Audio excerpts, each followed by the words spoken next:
Hello dear students, welcome back to my channel physics SPC. Calorimetry का एक question. 20 gram ice at -10 degree Celsius is mixed with m gram steam at 100 degree Celsius. Minimum value of m so that finally all ice and steam converts into water. Specific heat of ice और specific heat of water, latent heat of melting point और latent heat of vaporization हमें question में given है और ये चार choice के बने। क्वेश्चन को कैसे करें वो देखते हैं। सबसे पहले इसमें आपको फॉर्मूला कौन सा यूज करना है और कैसे यूज करना है वो बता देता हूँ थोड़ा सा, ठीक है। जब फेज चेंज हो रहा हो, फेज मतलब स्टेट चेंज हो रही हो, तो ये कांस्टेंट टेम्परेचर पर होता है बेटा। जैसे सॉलिड जो है वो लिक्विड में कन्वर्ट हो रहा हो ऐसे, तो ये कांस्टेंट टेम्परेचर पर होता है, मेल्टिंग पॉइंट पर। कांस्टेंट टेम्परेचर होता है, मेल्टिंग पॉइंट कह दो, फ्रीजिंग पॉइंट कह दो, एक ही बात है। मेल्टिंग पॉइंट, जैसे वाटर का मेल्टिंग पॉइंट और फ्रीजिंग पॉइंट एक ही पॉइंट होता है, 0 डिग्री सेल्सियस। ये कांस्टेंट टेम्परेचर पर होता है।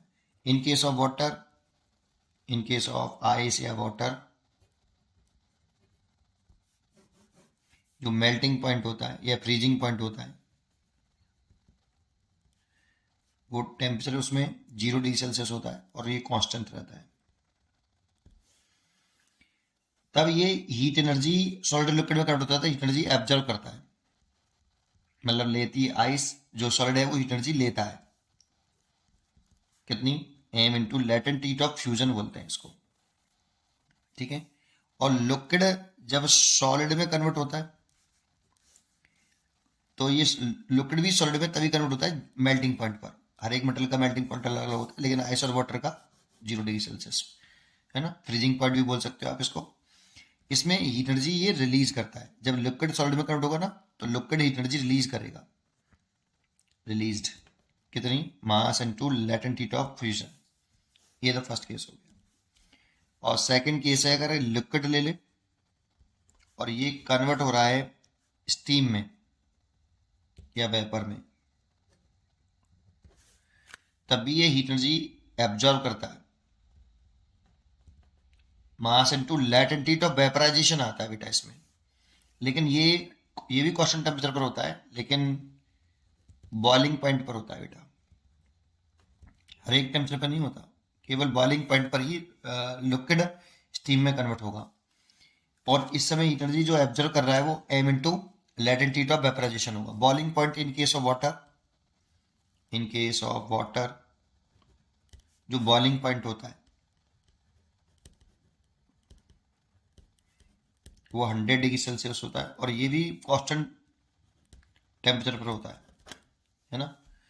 और स्टीम से जब लिक्विड में कन्वर्ट होंगे ना तभी इसी टेम्परेचर पर होगा, बॉइलिंग पॉइंट पर। लेकिन ये स्टीम लिक्विड में कन्वर्ट होगी तो एनर्जी रिलीज करेगी, release energy, heat energy, mass into latent heat of vaporization. और जब टेम्परेचर चेंज होगा ना, ओनली ओनली जब टेम्परेचर चेंज होता है ओनली, तो क्यू बराबर फिर एम एस डेल्टा टी लगाते हैं। एस स्पेसिफिक हीट है, ठीक है। तो ये लगाते हैं, पहले तो ये पता होना चाहिए। अब क्वेश्चन में आते हैं। अब कह रहा है 20 ग्राम आइस, तो 20 gram ice at -10 degree Celsius mix with m gram steam eight 100 degree Celsius. देखो ये एक पूरा सिस्टम हो गया। आप इस पूरे को क्या मान सकते हो, एक सिस्टम। तो कैलोरीमेट्री की प्रॉब्लम जितनी भी है मिक्सिंग वाली, उसमें सिस्टम न हीट बाहर से एब्जॉर्व कर सकता है, न सिस्टम बाहर हीट एनर्जी रिजेक्ट कर सकता है। हाँ, सिस्टम के अंदर ही अगर ये हीट एनर्जी एब्जॉर्व कर रहा है तो स्टीम हीट एनर्जी रिलीज कर रहा है, तो ये रिलीज करेगा। जितनी ये हीट एनर्जी रिलीज कर रहा है ये इसको एब्जॉर्व कर लेगा। अंदर ही अंदर ये एक दूसरे से हीट एक्सचेंज कर सकते हैं। दैट मीन्स हीट एनर्जी का रिडिस्ट्रीब्यूशन हो सकता है सिस्टम के अंदर। बट बाहर से सिस्टम न हीट एनर्जी ले सकता है ना दे सकता है। दैट मीन्स सिस्टम की जो हीट एनर्जी एब्जॉर्ब और रिलीज जो हो रही है उन दोनों का सम 0 रहेगा। ठीक है, चलिए देखते हैं। टोटल एनर्जी कंजर्व रहेगी, तो इसका मतलब क्या है, फिर आगे बढ़ते हैं। अब इसमें करना क्या होता है, क्वेश्चन में बोल रहा है कि minimum value of am so that finally all ice and steam convert into water. Water में कन्वर्ट करना है बेटा सबको, पूरी आइस को, तो इसे वाटर में कन्वर्ट करते हैं, देखते हैं क्या होगा। लेकिन वाटर में, ये सॉलिड है, वाटर में कन्वर्ट होता है 0 डिग्री सेल्सियस पर। सॉलिड लिक्विड में कन्वर्ट होता है 0 डिग्री सेल्सियस पर होता है बेटा, क्योंकि आइस के लिए जो मेल्टिंग पॉइंट 0 डिग्री सेल्सियस होता है, ऐसा नहीं किसी भी टेम्परेचर पर कर दो आप। इसीलिए इसे 0 डिग्री सेल्सियस पर लेके आओ पहले। 20 gram ice at 0 degree Celsius, इसमें हीट एनर्जी रिलीज एब्जॉर्व करेगा, सॉरी, और आइस है इसीलिए मास केवल टेम्परेचर चेंज हो रहा है। M into specific heat of ice into delta T, तो 20 ग्राम हो गया। आइस की स्पेसिफिक हीट दे रखी है हमें 0.5, दैट मीन्स 1/2, और टेम्परेचर इंक्रीज हुआ है वो 10 डिग्री सेल्सियस। 2 से काट दिया 5, तो 100 कैलोरी हीट एनर्जी इसने ऑब्जर्व करी, कैलोरी में है। ठीक है, अब 20 ग्राम ये water ice, sorry 20 gram ice को वाटर में कन्वर्ट कर लो एट 0 डिग्री सेल्सियस, क्योंकि सॉलिड लिक्विड में कन्वर्ट हो जाता है मेल्टिंग पॉइंट पर 0 डिग्री सेल्सियस पर, और हीट एनर्जी एब्जॉर्व करता है। ठीक है ना, तो कर सकते हैं आप, 0 डिग्री सेल्सियस पर आ गए हम, तो कितनी हीट एनर्जी एब्जॉर्व करेगा, मास into latent of heat of fusion आता है। लेटेंट हीट ऑफ फ्यूजन देखो, ये मेल्टिंग पॉइंट कह सकते हो, लेटेंट हीट ऑफ फ्यूजन कह सकते हो, latent heat of melting point बोल सकते हो, एक ही बात है। 80, तो यहाँ लिख सकते हैं हम 20 ग्राम इंटू 80, तो ये हो गया 1600 कैलोरी हीट एनर्जी इसने एब्जॉर्व करी। देखो ये वाटर में आ गया, पूरी की पूरी आइस वाटर में कन्वर्ट कर ली। ठीक है, तो अभी रुक जाओ यहाँ पे, अब इसको भी वाटर में कन्वर्ट करते हैं।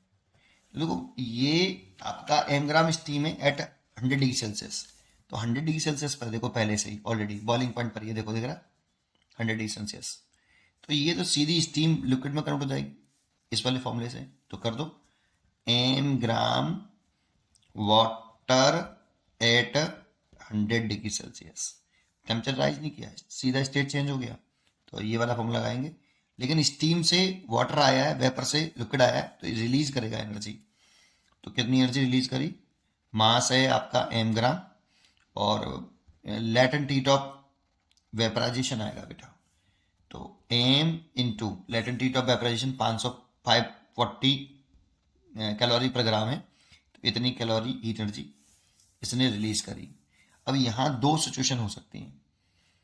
पहली सिचुएशन कि M gram 20 gram water at 0 degree Celsius को पहले हम 100 डिग्री सेल्सियस पे लें, सेम टेम्परेचर बढ़ाते हैं ना, तो टेम्परेचर सेम होना चाहिए, स्टेट भी सेम होनी चाहिए, तो इसको 100 पे ले आए या इसको 0 पे ले आए, दो सिचुएशन हो सकती हैं। अब किसको किस में लाएं, इसमें भी कंसेप्ट है, यही कंसेप्ट है बेटा, है ना। तो पहले एक काम करता हूँ, मैं इसको 100 डिग्री सेल्सियस पे ले आता हूँ, है ना, फिर सिचुएशन बताऊंगा, दो केस बन जाएंगे इसमें। एक केस तो ये हो जाएगा जिसमें मैं वाटर को 100 डिग्री सेल्सियस पर लेके आऊंगा, वाटर में कन्वर्ट करना है इनटू वाटर, ऑल आइस को और स्टीम को, लेकिन टेम्परेचर तो बताया है नहीं ना उसने, तो देखते हैं, पहले से चेंज कर लेते हैं। 20 gram water at 100 degree Celsius, तो टेम्परेचर राइज किया है, तो ये हीट एनर्जी एब्जॉर्व करेगा, तो M specific heat of water and delta T, तो 20 gram and specific heat of water 1 और डेल्टा टी 100, तो ये हो जाएगा 2000 कैलोरी।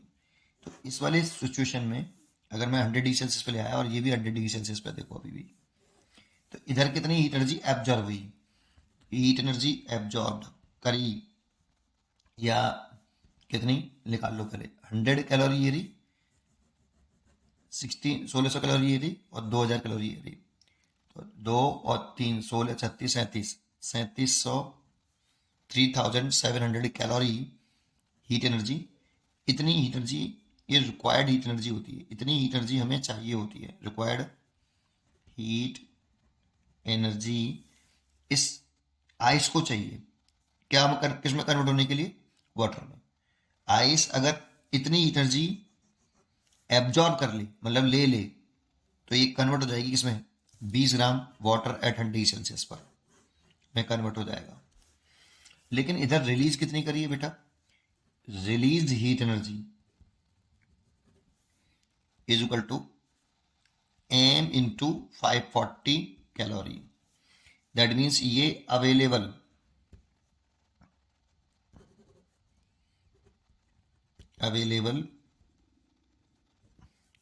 हीट एनर्जी है, इतनी हीट एनर्जी अवेलेबल है और इतनी की रिक्वायरमेंट है। इसने हीट एनर्जी रिलीज करी तो ये हमारे पास आ गई, अवेलेबल हो गई, और इसको इतनी हीट एनर्जी एब्जॉर्व करनी है तो यही तो देगा इसको, बाहर से तो मिलेगी नहीं और बाहर जाएगी। तो बेटा ये पूरे की पूरी आइस और पूरी की पूरी स्टीम अगर वाटर में कन्वर्ट हो जाए, होल कह रहा है क्वेश्चन में, तो एम की मिनिमम वैल्यू पूछ रहा है, तो इन दोनों को बराबर कर दें। तो रिलीज एनर्जी और ये एब्जॉर्व एनर्जी अगर बराबर हो जाए तो काम चल जाए। तो 370 calorie is equal to M into 540। तो एम निकल आएगा यहाँ से 3700 बटे 540, इतना ग्राम। लेकिन रुक जाओ बेटा, अब ये आंसर सही हो ऐसा कोई जरूरी नहीं है, क्योंकि एम की मिनिमम वैल्यू पूछ रहा है, एम नहीं पूछा है, और टेम्परेचर दिया नहीं था वहां पे, बस वाटर का था। 0 डिग्री सेल्सियस और 100 डिग्री सेल्सियस तो नहीं कहा ना। तो रुक जाओ, एक केस हो सकता था कि हम इसे 100 डिग्री सेल्सियस पे लेके आए, कितने पे लेके आए, 100 डिग्री सेल्सियस पे लेके आए। दूसरा केस भी हो सकता है 0 डिग्री सेल्सियस पे ले आए। तो दूसरा केस क्या बन सकता था इसमें, फिर दोनों को समझेंगे कि किसमें एम मिनिमम होगा, कि भाई 20 gram ice at -10 degree Celsius. देखो इसे करेंगे थोड़ी, बस हमारे पास डाटा तो है ही है, ये रहा 20 gram ice at 0 degree Celsius, इसमें हीट एनर्जी एब्जॉर्व हुई 100 कैलोरी, निकाल रखी है। फिर इस 20 ग्राम आइस को वाटर में कन्वर्ट किया एट 0 डिग्री सेल्सियस, तो हीट एनर्जी रिलीज हुई 1600 कैलोरी। अब यहीं पर रुक जाए, 20 ग्राम वाटर 0 डिग्री सेल्सियस पर, इससे आगे नहीं जाए। इधर की तरफ देखे, मिक्स कर रहे थे इसमें m ग्राम स्टीम एट 100 डिग्री सेल्सियस। इससे जब हम m gram water at 100 degree Celsius आए थे तो कितनी एनर्जी रिलीज हो रही थी, m इंटू 540 कैलोरी। अब इसको 0 पे ले आओ बेटा, ये पहले भी हमने 100 डिग्री सेल्सियस पे किया, अब 0 डिग्री सेल्सियस पे करो। देखो इसको अगर 100 से 0 पे लाओ तो और एनर्जी रिलीज हो जाएगी, टेम्परेचर घट रहा है। तो m gram water at 0 degree Celsius, तो कितनी एनर्जी रिलीज होगी, तो m into specific heat of water into delta T. तो m तो m ही है, वाटर की स्पेसिफिक हीट एक होती है, डेल्टा टी 100 से 0 आया है तो 100, तो ये हो जाएगी 100 m कैलोरी। तो इधर की तरफ अब टोटल एनर्जी इधर देखें कितनी एब्जॉर्व हुई, आइस से वाटर में कन्वर्ट करने के लिए आइस कितनी एनर्जी एब्जॉर्व करेगा, दैट मीन्स लेगा, तो 1700 आ जाएगा कैलोरी। इतनी heat energy required heat energy है, इतनी चाहिए आइस को, आइस से वाटर में कन्वर्ट करने के लिए 0 डिग्री सेल्सियस पर रिक्वायर्ड हीट एनर्जी है ना, इतनी। और इसने कितनी रिलीज करी, स्टीम वाटर में कन्वर्ट होना चाहती है तो इतनी एनर्जी उसे रिलीज करनी पड़ेगी, कितनी, ये प्लस ये, तो ये आ जाएगा 540 प्लस 100 640 m कैलोरी। तो देखो इसमें ये अवेलेबल हीट है, लेवल हीट एनर्जी। तो ये अगर रिलीज कर रहा है तो ये ऑब्जर्व कर रहा है, इसी हीट एनर्जी को ये ऑब्जर्व कर लेगा। अगर ये दोनों बराबर होंगे ना तो 20 ग्राम आइस जब 20 gram water at 0 degree Celsius में कन्वर्ट हुआ होगा और ये स्टीम m इंटू इतने में कन्वर्ट हुआ होगा, तो इसने इतनी रिलीज करी तो ये रिलीज करेगा, ये ऑब्जर्व करेगा, बाहर से तो लेना नहीं है देना नहीं है, तो बराबर होना चाहिए। तो क्या कर दो, 1700 इज इक्वल टू 640 m। अब मेरे को आप सोच के बताना किसमें m की वैल्यू मिनिमम आ गई। देखो इसमें भी वाटर में कन्वर्ट किया मैंने, 0 डिग्री सेल्सियस पे किया, बट देखो आइस और स्टीम दोनों को मैंने वाटर में कन्वर्ट कर लिया, जो इस क्वेश्चन की डिमांड है कि finally all ice and steam are converted to water. लेकिन टेम्परेचर नहीं बताया कि 0 पे करें या 100 डिग्री सेल्सियस, बस इतना बोला मिनिमम वैल्यू, m की मिनिमम वैल्यू। तो आप सोच के बताओ यार, इसमें ऊपर वाली वैल्यू जो पहला केस था उसमें ये है m 3700/540। इसमें ऊपर वाली वैल्यू बड़ी है तो उसके हिसाब से m बड़ा होना चाहिए। यहाँ ऊपर वाली वैल्यू छोटी है, न्यूमरेटर में स्मॉल वैल्यू है, स्मॉल वैल्यू तो m छोटा होना चाहिए। यहाँ नीचे वाली वैल्यू डिनोमिनेटर में जो वैल्यू है वो इससे छोटी है, अगर ये छोटी तो m बड़ा होना चाहिए, ये बड़ा है तो m छोटा होना चाहिए। तो आप सोच के बताओ इन दोनों में से m कौन सा छोटा है। ऑब्वियसली ये देखना है, इसीलिए ये आंसर होगा। यहाँ पे m की बड़ी वैल्यू आएगी, हमें मिनिमम वैल्यू चाहिए थी वाटर में कन्वर्ट करने में, तो इतना लिखें बेटा। हम वाटर को 20 ग्राम वाटर को 0 डिग्री सेल्सियस पे ले आए बेटा, स्टीम को भी, है ना। तो ये चॉइस होगी हमारी। तो कितना कर लें, सॉल्व करें तो 0 से 0 कैंसिल हो गए, ये हो गया 170/64। 2 से और काट लो, 8 और 5, एक बचेगा 5, और ये 2 से काट लो 32, इतने ग्राम। तो स्मॉल जो मिनिमम मास आ गया वो 85/32 ग्राम, इतना मिनिमम मास होगा। इसलिए इसका जो आंसर होगा वो ए चॉइस इज करेक्ट। ठीक है, पढ़ते रहिए और खुश रहिए। Thank you.